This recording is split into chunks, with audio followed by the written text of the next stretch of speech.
आज पढ़ेंगे conservation of plants and animals. Conservation of plants and animal का मतलब है, कंजर्व करना मतलब होता है बचा के रखना। ठीक है, हमें प्लांट्स और एनिमल्स को बचा के रखना। क्यों रखना है, कैसे रखना है, ये सारा हम इस चैप्टर में पढ़ेंगे। सबसे पहला टॉपिक है दैट इज इकोसिस्टम। इकोसिस्टम क्या होता है? It is made up of all the plants, animals and micro organism in an area along with all the non living components. किसी भी एरिया में जितने भी प्लांट्स हैं, जितने भी एनिमल्स हैं, जितने भी माइक्रो ऑर्गेनिज्म हैं, साथ साथ जितनी नॉन लिविंग चीजें हैं, वो सारे के सारे कंपोनेंट्स मिलाकर इकोसिस्टम कहलाता है। ठीक, species, it is the group of organisms that are similar to each other and can reproduce within the group. Species किसे कहते हैं? एक पर्टिकुलर टाइप के ऑर्गेनिज्म जो सारे के सारे ऑर्गेनिज्म एक जैसे हों और जो आपस में रिप्रोडक्शन भी कर सके, उस पूरे ग्रुप ऑफ स्पीसीज को, उस पूरे ग्रुप ऑफ ऑर्गेनिज्म को हम स्पीसीज बोलते हैं। ठीक, नेक्स्ट है बायोडाइवर्सिटी। बायोडाइवर्सिटी किसे कहते हैं?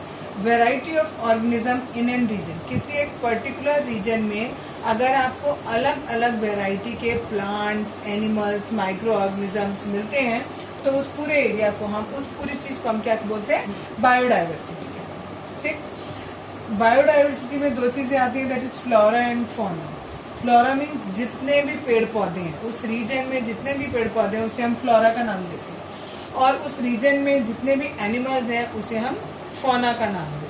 कोई सा भी रीजन हो सकता है, कोई जरूरी नहीं है किसी पर्टिकुलर, जिस पर्टिकुलर रीजन की डाइवर्सिटी की आप बात कर रहे हो उस रीजन में जो भी पेड़ पौधे हैं उन्हें फ्लोरा बोलेंगे, और उसी में जो जानवर हैं उनको हम फौना बोलेंगे। ये बायोडाइवर्सिटी इतना इम्पोर्टेंट क्यों होता है? बायोडाइवर्सिटी की इम्पोर्टेंस क्या है? Sustenance of an ecosystem. Sustenance का मतलब होता है the food and the drink that people, animals and plants need in order to live and stay healthy. यानी वो खाना या वो पानी या कोई भी ऐसी चीज जिससे प्लांट्स, एनिमल्स, ये सारे के सारे, और लोग, इंसान भी आते हैं इसमें, ठीक है, उनको जिंदा रहने के लिए जिन जिन चीजों की जरूरत है उन्हें हम कहते हैं ये सस्टेनेंस ऑफ एन इकोसिस्टम। मतलब आपको बायोडाइवर्सिटी क्यों इम्पोर्टेंट है? क्योंकि वो सस्टेन करती है इकोसिस्टम को। अगर बायोडाइवर्सिटी नहीं होगी, सपोज करो अगर कोई एक ऐसा सिस्टम है जिसमें केवल एनिमल्स ही एनिमल्स हैं, प्लांट्स नहीं है, तो आप कहाँ से खाओगे? एनिमल्स कहाँ से खाएंगे? उनको खाने को नहीं मिलेगा। ठीक है, तो यानी बायोडाइवर्सिटी जरूरी है किस चीज के लिए? इकोसिस्टम को रन करने के लिए, इकोसिस्टम के एग्जिस्टेंस के लिए जरूरी है कि हमारा क्या हो? बायोडाइवर्सिटी जरूरी है। ठीक है, सेकंड है, अब बता रहे हैं आपको बायोडाइवर्सिटी इन फॉरेस्ट। जंगल में बायोडाइवर्सिटी कहाँ कहाँ आपको और कैसे देखने को मिलेगी? कहाँ है? 1/5 of the area of country covered under forest which is इतना मिलियन हेक्टेयर और नियर अबाउट इतना %। यानी हमारी कंट्री का जितना भी एरिया फॉरेस्ट के अंदर आता है, यानी जितने हमारी कंट्री में फॉरेस्ट हैं, वो जितना भी हमारी कंट्री का एरिया है उसका 1/5 पार्ट में आपका जंगल है।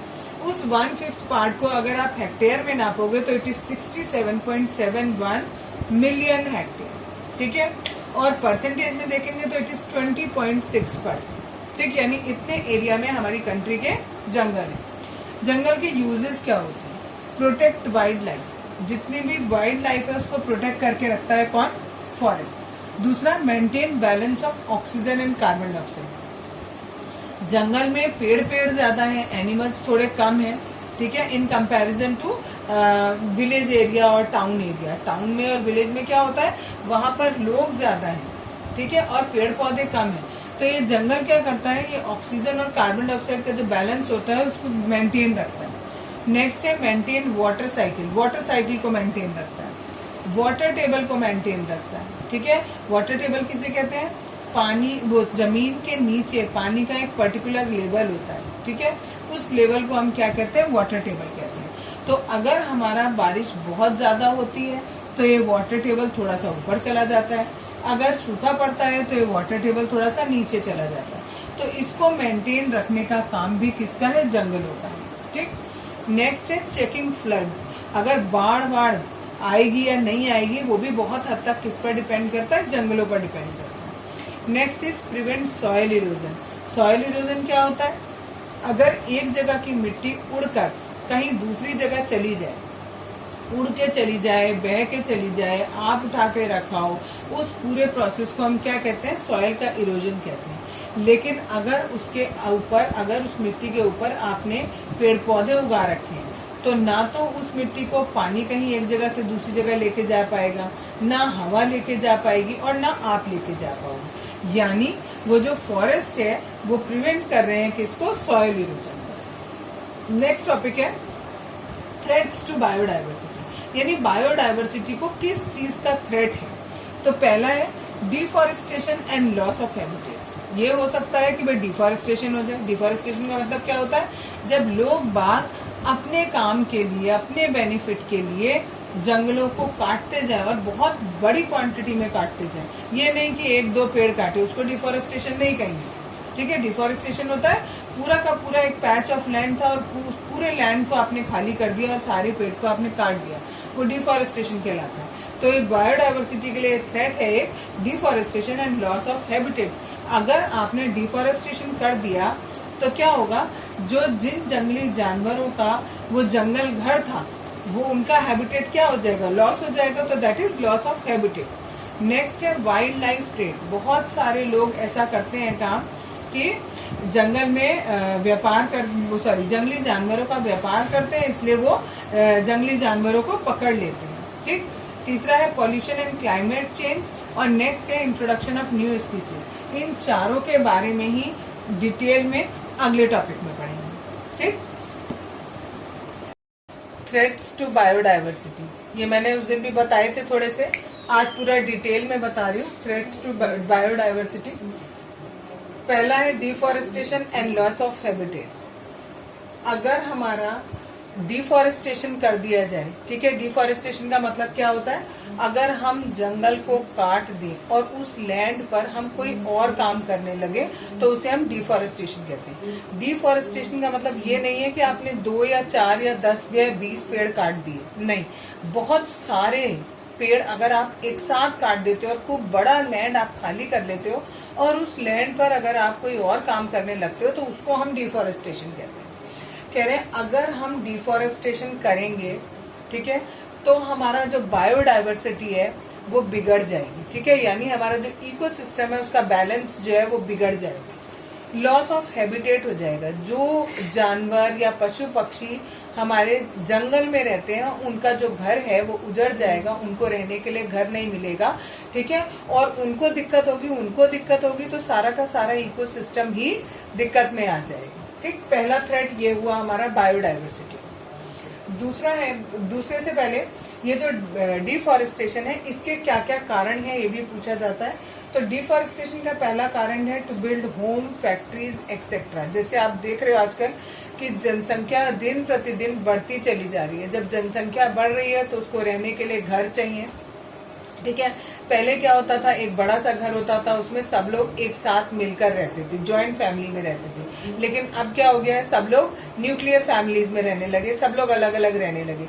बड़ा सा घर होगा, 3 बेडरूम होगा, लेकिन उसमें रह रहे हैं केवल 4 लोग। पहले 3 बेडरूम रूम में 15-15, 20-20 लोग एक साथ रह लेते थे, लेकिन अब क्या हो रहा है, कम कम लोग रह रहे हैं। तो क्या हो रहा है, आप नए नए घर बनाते जा रहे हो, आपको घर की ज्यादा जरूरत है। घर कहाँ बनेगा, जमीन पे बनेगा। जमीन कहाँ से आएगी, आप जंगल को काटते जा रहे हो और वहां पर मकान बनाते जा रहे हो, फैक्ट्रीज बनाते जा रहे हो। जैसे जैसे जनसंख्या बढ़ रही है, हमारी डिमांड्स बढ़ रही हैं, हमें नई नई चीजें चाहिए, उसके लिए नई नई फैक्ट्रीज बन रही हैं आए दिन। और फैक्ट्रीज बनाने के लिए हमें क्या चाहिए, जमीन चाहिए। और जमीन हमें कहाँ से मिलेगी, वही जंगल को काट के मिलेगी। ठीक। नेक्स्ट है फॉर फार्मिंग। जब हमारी पॉपुलेशन इतनी ज्यादा बढ़ गई तो उसके लिए खाने के लिए भी सामान ज्यादा चाहिए, तो इसलिए हमें फार्मिंग भी बहुत ज्यादा करनी पड़ेगी। फार्मिंग ज्यादा करनी पड़ेगी तो फार्मिंग हम कहाँ करते हैं, लैंड पे करते हैं। लैंड फिर से कहाँ से आएगा, हमारा फॉरेस्ट को काट के आएगा। नेक्स्ट है फॉर माइनिंग। इतने सारे काम हम कर रहे हैं, नई नई चीजें हो रही हैं, नई नई खोजें हो रही हैं। ठीक है, बहुत सारे हम लोगों ने मिनरल्स ढूंढ लिए, बहुत सारे मेटल्स ढूंढ लिए, बहुत सारे नॉन मेटल्स ढूंढ लिए। वो हमें कहाँ से मिलते हैं, माइनिंग के थ्रू मिलते हैं। माइनिंग क्या होता है, आप किसी भी एक पर्टिकुलर जगह को, जनरली पहाड़ वगैरह होता है या जंगल होते हैं, उन जगहों पर उनको खोदते हो और खोदते खोदते आपको जमीन के अंदर क्या मिलते हैं, मिनरल्स मिल जाते हैं। तो वो माइनिंग करने के लिए भी हमें क्या करना पड़ता है, डिफॉरेस्टेशन करना पड़ता है। नेक्स्ट है टू गेट वुड। लकड़ी हमें चाहिए, बहुत सारे काम हमारे ऐसे हो गए जिनमें हमें लकड़ी की जरूरत पड़ती है, ठीक है। तो वो लकड़ी के लिए भी हमें क्या करना पड़ेगा, जंगल को काटना पड़ेगा। नेक्स्ट है ओवर ग्रेजिंग। ओवर ग्रेजिंग का मतलब होता है ग्रेज, एक्चुअली क्या हुआ, ग्रेजिंग मतलब होता है जानवर जब आपका चरता है तो उसे चरने को क्या कहते हैं, ग्रेजिंग कहा जाता है। ओवर ग्रेजिंग हो रही है यहाँ पर, जरूरत से ज्यादा जो जानवर है पर्टिकुलर एरिया को चर रहे हैं। बिकॉज पहले क्या था, देखो पहले सपोज इतना बड़ा लैंड था, इतने बड़े लैंड पर जो जानवर थे वो ग्रेजिंग कर रहे थे, तो वो पहले इधर से ग्रेजिंग उन्होंने शुरू करी, यहाँ खत्म होती गई, वो आगे बढ़ते गए, लास्ट में यहाँ पहुंच गए। जब तक वो यहाँ पहुंचे तो ये वाले एरिया में फिर से घास उगाई, ठीक है। तो वो लोग दोबारा से उस जगह जाकर घास चरने लगे। बट अब क्या हो गया, क्योंकि हमने डिफॉरेस्टेशन कर दिया है, बहुत जगह कम कर दी है, तो ये जगह ऑलरेडी आधी रह गई, केवल इतनी ही रह गई, क्योंकि हमने बाकी जगहों पर कहीं मकान बना लिया, कहीं फैक्ट्री बना ली, कहीं कुछ और कर लिया, तो ये जगह कम रह गई। तो जब जानवर ने यहाँ से ग्रेज करना शुरू किया, करते करते वो यहाँ पहुंचा, यहाँ पहुंच गया, अब सब जगह का वो खत्म हो गई, घास खत्म हो गई, तो अब वो ऊपर जाके क्या खाएगा, तो वो क्या करेगा, ऊपर चला तो जाएगा वो और खाना भी शुरू करेगा। अब वो जो छोटी छोटी घास जो उसने छोड़ी थी पहले, नहीं खाई थी, अब वो उसको भी खाने लगेगा।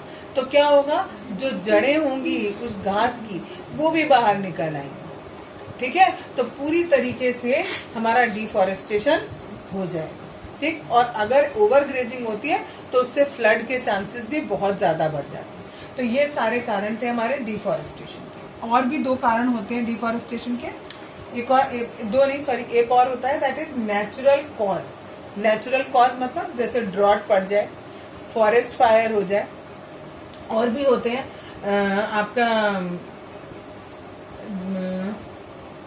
जैसे अटैक बाय इंसेक्ट होता है, पेस्ट के द्वारा इंसेक्ट हो जाए, सुनामी आ जाए, कोई डिसीज हो जाए, ये सारे हमारे नेचुरल कॉज, ठीक है।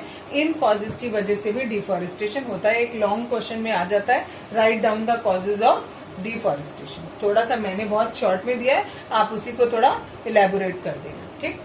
नेक्स्ट, ये पहला थ्रेड था हमारा, this one is first thread, deforestation and loss of habitat, किसका, बायोडाइवर्सिटी का। दूसरा है wild life trade. Wild life trade में क्या होता है कि आप जितना हमारा वाइल्ड लाइफ है उसका हम क्या कर रहे हैं, व्यापार कर रहे हैं, उसका बिजनेस कर रहे हैं। जैसे हम क्या करते हैं, ट्रेड इन एक्सोटिक्स बर्ड्स दिया है, एक्सोटिक्स बर्ड्स होती है जैसे पैरट हो गया, ठीक। हम क्या करते हैं, उसके जो बॉडी पार्ट्स हैं उन बॉडी पार्ट्स को बेचा जाता है और बेचकर उनसे व्यापार किया जाता है, पैसे कमाए जाते हैं, ठीक। दूसरा दिया है टाइगर्स आर किल्ड। टाइगर को हम मार रहे हैं, टाइगर को हम क्यों मार रहे हैं, क्योंकि हमें उसकी जो स्किन होती है वो भी काम की होती है, जो उसकी बोन्स होती हैं वो भी, जो उसके क्लॉज होते हैं वो भी काम के होते हैं। तो इन सब चीजों से आप कोई ना कोई ट्रेड कर रहे हो, तो ट्रेडिंग की वजह से भी हम उसको टाइगर्स को किल कर रहे हैं। नेक्स्ट दिया है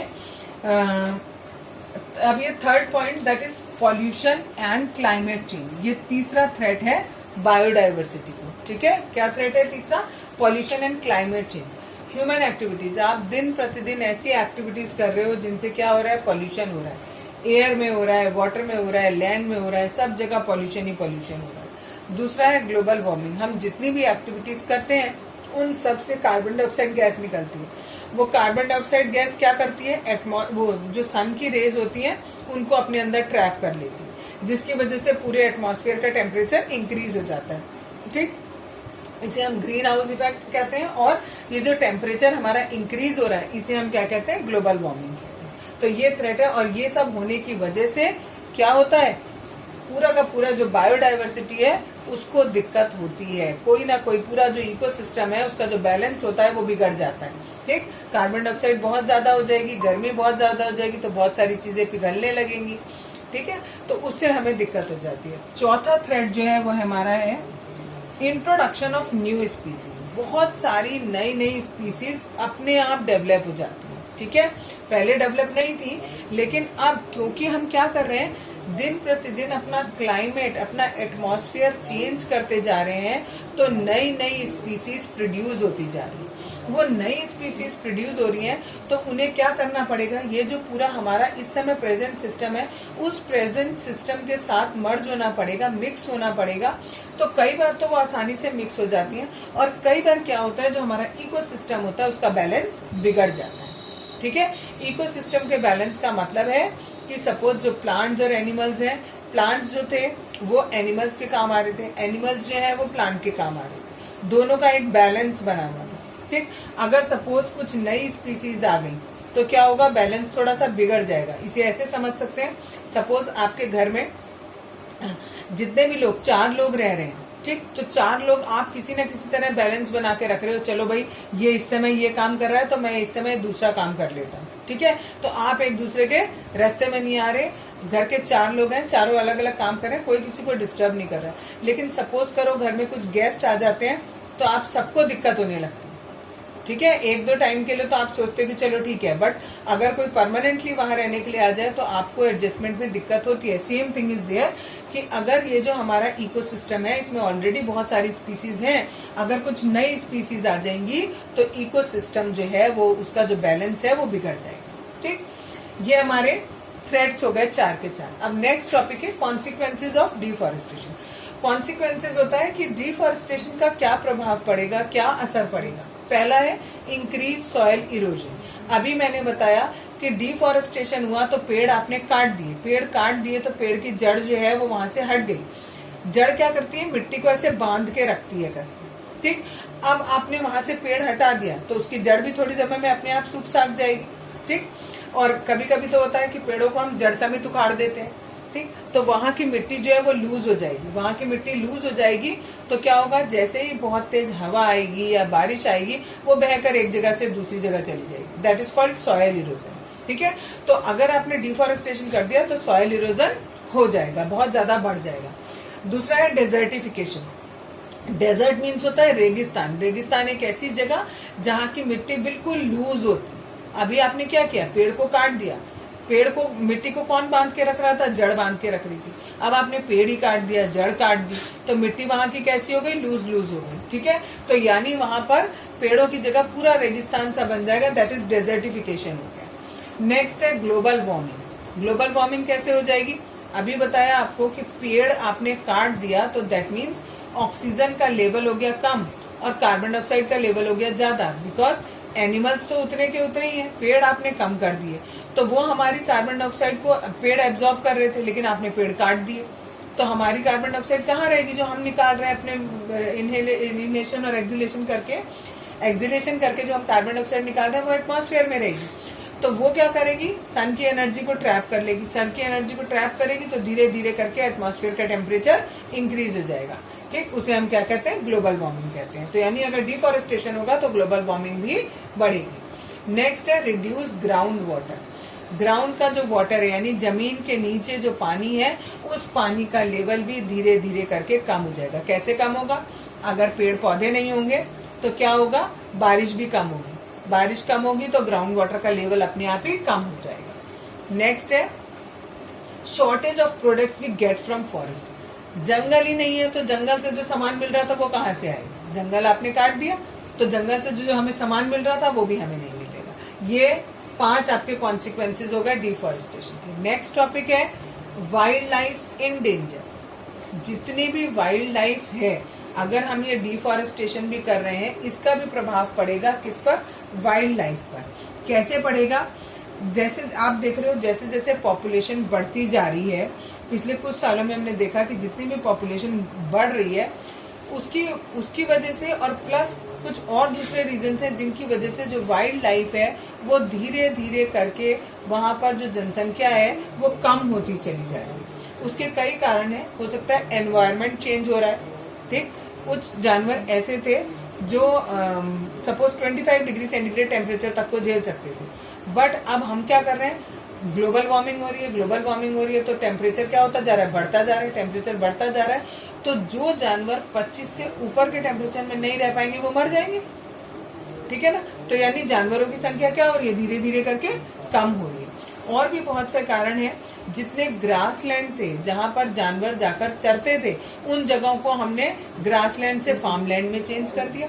ठीक है, तो उनको घास खाने को नहीं मिल रही, जब वो खाएंगे नहीं तो जानवर मर जाएंगे।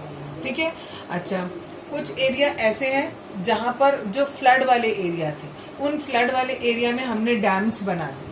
तो डैम्स बना दिए तो उसकी वजह से भी क्या होगा, जो जानवर हैं उनको दिक्कत होने लगेगी। कुछ जानवर ऐसे हैं जो धीरे धीरे करके गायब होते जा रहे हैं। ठीक है, उनकी संख्या बहुत कम रह गई है, उनको तो हम कहते हैं एंडेंजर्ड एनिमल्स। और ऐसे एनिमल जो बिल्कुल ही खत्म हो गए, जो अब हमें इस पृथ्वी पर मतलब अपने अर्थ पर हमें देखने को मिलते ही नहीं है, उनको हम कहते हैं एक्सटिंक्ट एनिमल। दोनों के एग्जाम्पल मैंने लिखे हुए हैं।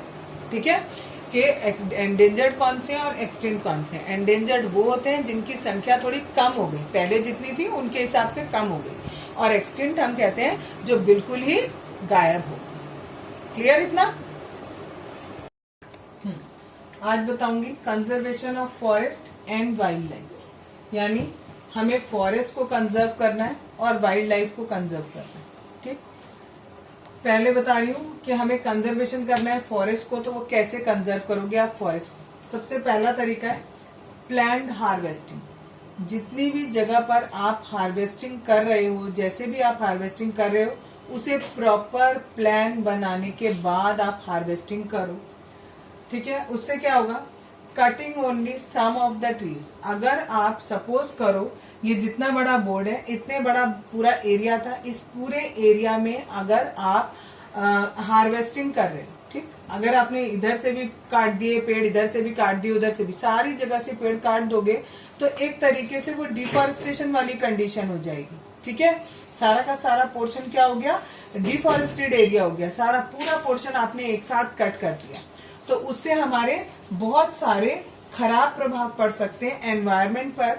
हमारा जो इकोसिस्टम है वो डिसबैलेंस हो सकता है। कल बताया था कि डिफॉरेस्टेशन से हमें क्या क्या नुकसान हो सकते हैं। तो अगर हम सारे पेड़ों को एक साथ काट देंगे तो उससे हमें दिक्कत होगी।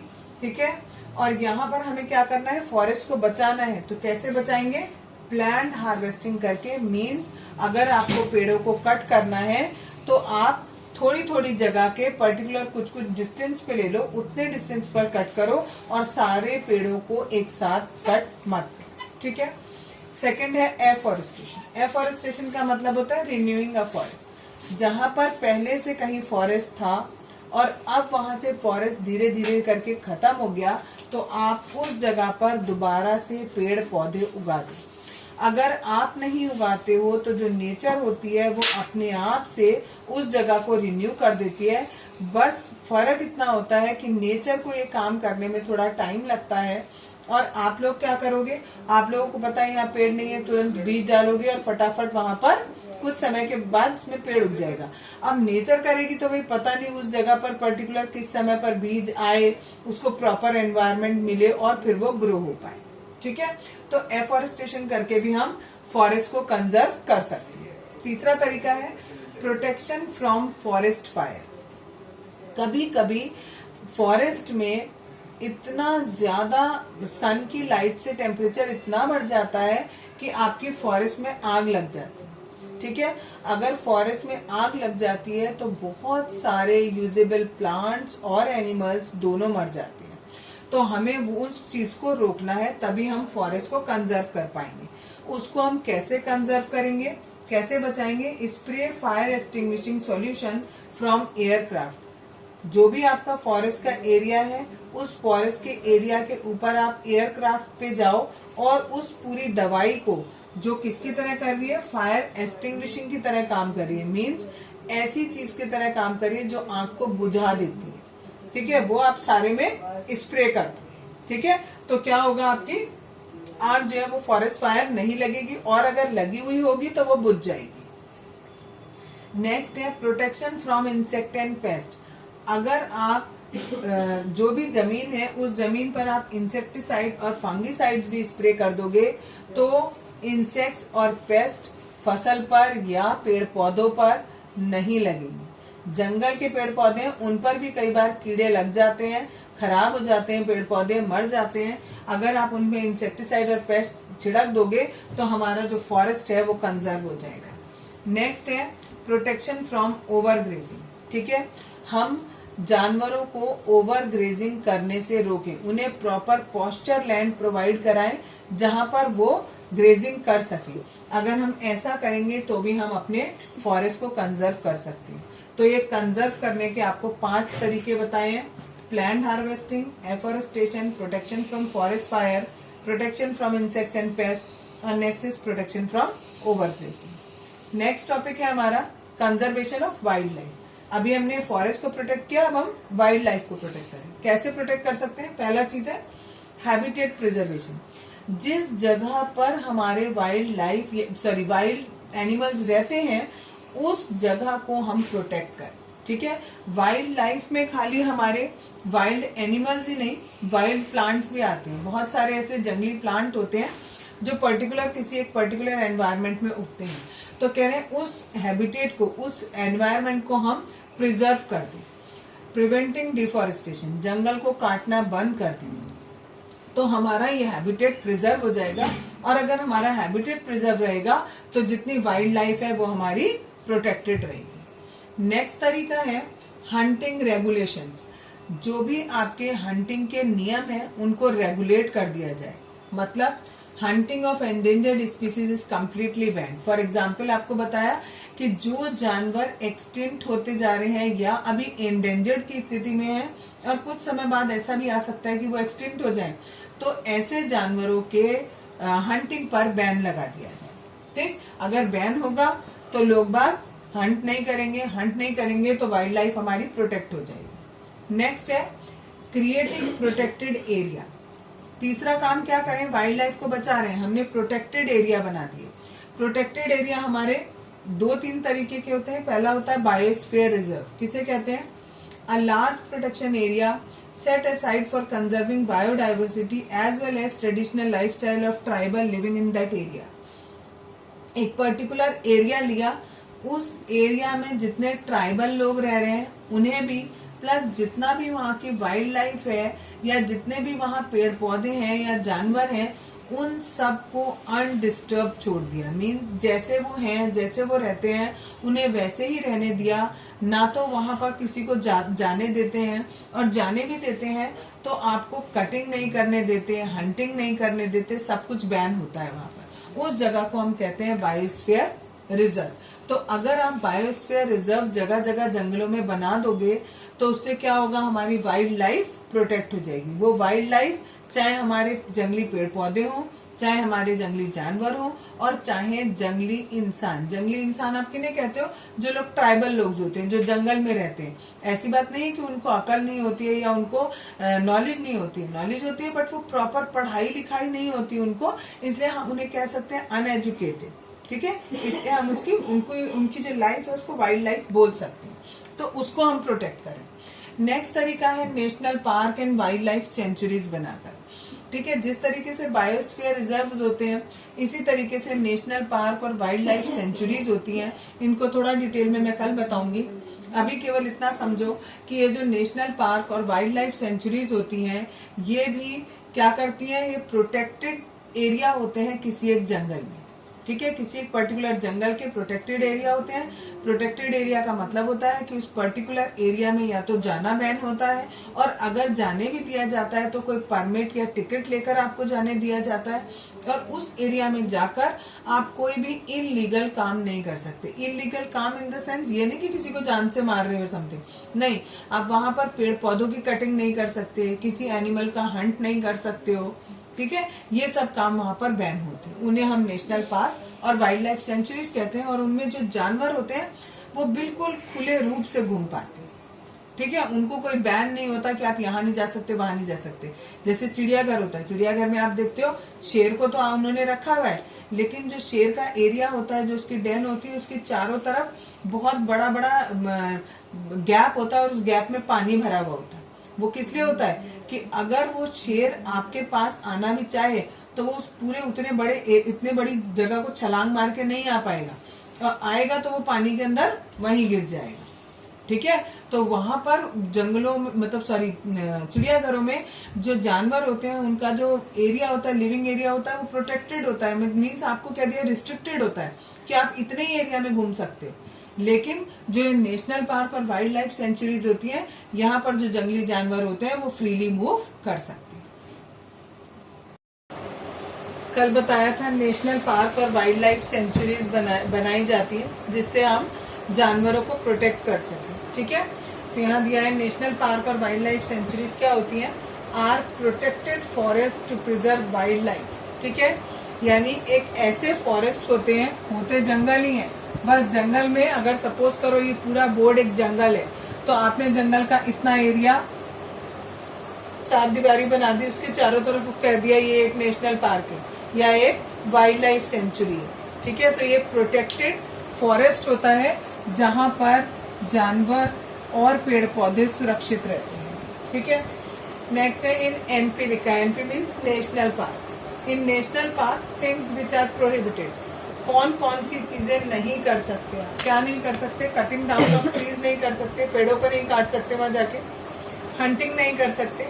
हंटिंग को अगर आपकी हंटिंग इलीगल होती है तो उसको हम पोचिंग भी कहते हैं, POACHING, पोचिंग। नेक्स्ट है कैप्चरिंग एनिमल्स, एनिमल को कैप्चर नहीं कर सकते, मीन्स पकड़ नहीं सकते।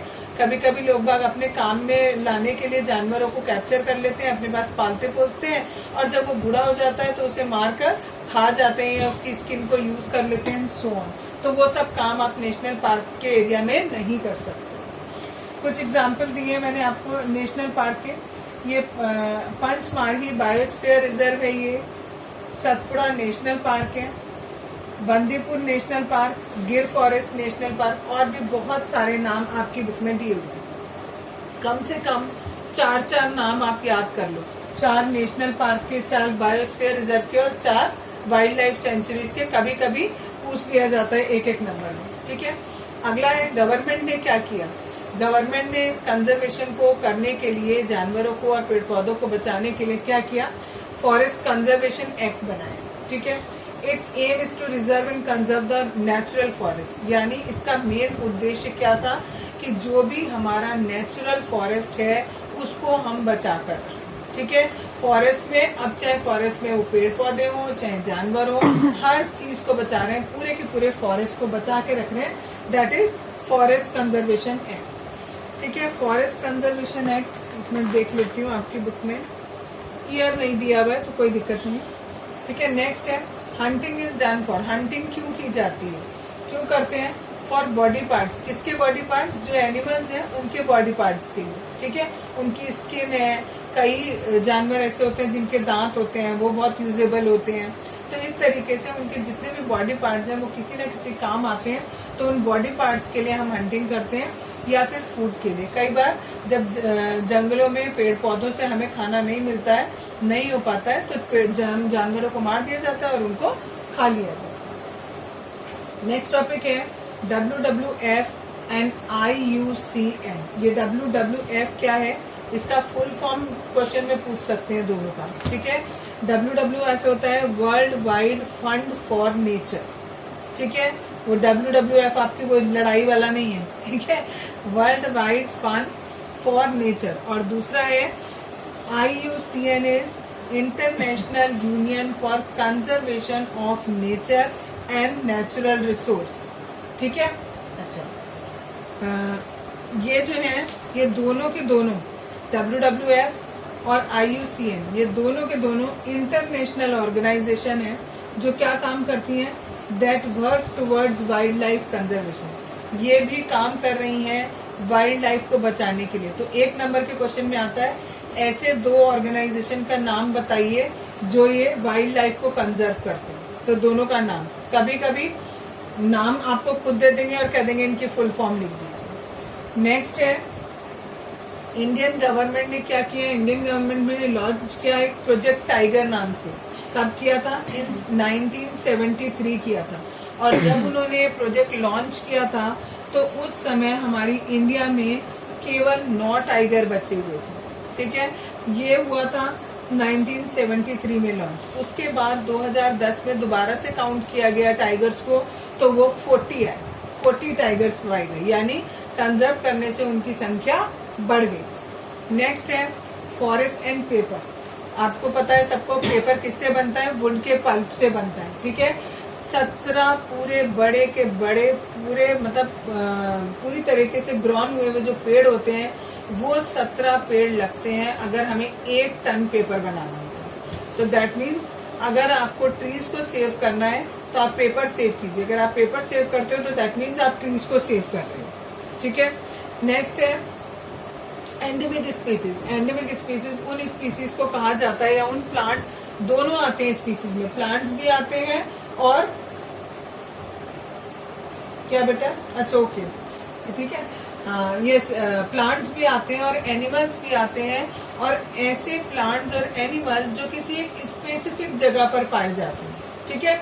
जैसे फॉर एग्जांपल दिया इंडियन जायंट स्क्वायरल। ये इंडियन जायंट स्क्वायरल जो है ये वो पंचमार्गी बायोस्फीयर रिजर्व जो है केवल वहीं मिलती है और किसी जगह नहीं मिलेगी, कहीं पर भी नहीं मिलेगी। इसी तरीके से एक और एग्जांपल एसिटिक लॉयन, वो कहाँ पर पाया जाता है? गिर नेशनल पार्क में। यहाँ गिर नेशनल पार्क दिया हुआ है मैंने, यहाँ पर पाया जाता है और किसी जगह पर नहीं पाया जाएगा। तो ऐसे पर्टिकुलर प्लांट्स और एनिमल जो किसी एक पर्टिकुलर जगह पर ही पाए जाएं और कहीं पर भी ना पाए जाएं, उनको हम कहते हैं एंडेमिक स्पीसीज। नेक्स्ट है red data book. Red data book ये एक बुक होती है, इसमें एक रेड लिस्ट तैयार की जाती है और ये देखा जाता है कि कौन कौन से स्पीसीज जो हैं वो खत्म होने की कगार पे हैं, यानी खत्म होने वाले हैं, एक्सटिंक्ट होने वाले हैं, ठीक है। उसके बेसिस पर हम जितने भी हमारे स्पीसीज होते हैं उन सबको हम डिफरेंट डिफरेंट कैटेगरीज में डिवाइड करते हैं, ठीक है। पहली कैटेगरी हमारी है ये एक्सटिंक्ट, दूसरी होती है क्रिटिकली एंडेंजर्ड, ठीक है। अगला है एंडेंजर्ड वुल्नरेबल और एंडेंजर्ड, और अगला है वुल्नरेबल। और भी होती है 7 या 8 होती हैं, ठीक है। 7 या 8 कैटेगरीज होती है। आपकी बुक में केवल इतनी ही कैटेगरीज दी हुई हैं, इन्होंने दिया है। समझ में आ रहा है कि क्या किया? जितने भी एनिमल्स थे उन सारे एनिमल्स को अलग अलग कैटेगरी में डिवाइड किया। कौन सी कैटेगरी में? सबसे पहले बोला है आपको एक्सटिंक्ट, जो गायब ही हो गए, ठीक है, उनकी एक कैटेगरी बनाती है। दूसरी कैटेगरी क्रिटिकली एंडेंजर्ड, जो बिल्कुल एकदम लाइन पे हैं कि मतलब 1 या 2 ही बचे हुए हैं। अगर वो 1-2 भी खत्म हो गए तो दैट मीन्स वो एक्सटिंक्ट हो जाएगी स्पीसीज। अगला बोला है खाली एंडेंजर्ड लिखा है, यानी उसके अभी 10, 20, 50 है जानवर उस स्पीसीज के, ठीक है। इस तरीके से आपके वुल्नरेबल का मतलब होता है जो उसके एंडेंजर्ड होने ही वाले हैं जस्ट, ठीक है, यानी 40-50 के आसपास या उससे थोड़े से ज्यादा है। इस तरीके से उन्होंने जितने भी स्पीसीज होती है उनकी कैटेगरीज डिवाइड कर दी, ठीक है। और उसका एक लिस्ट तैयार किया, उसे रेड लिस्ट बोलते हैं और उस बुक को रेड डेटा बुक बोला जाता है।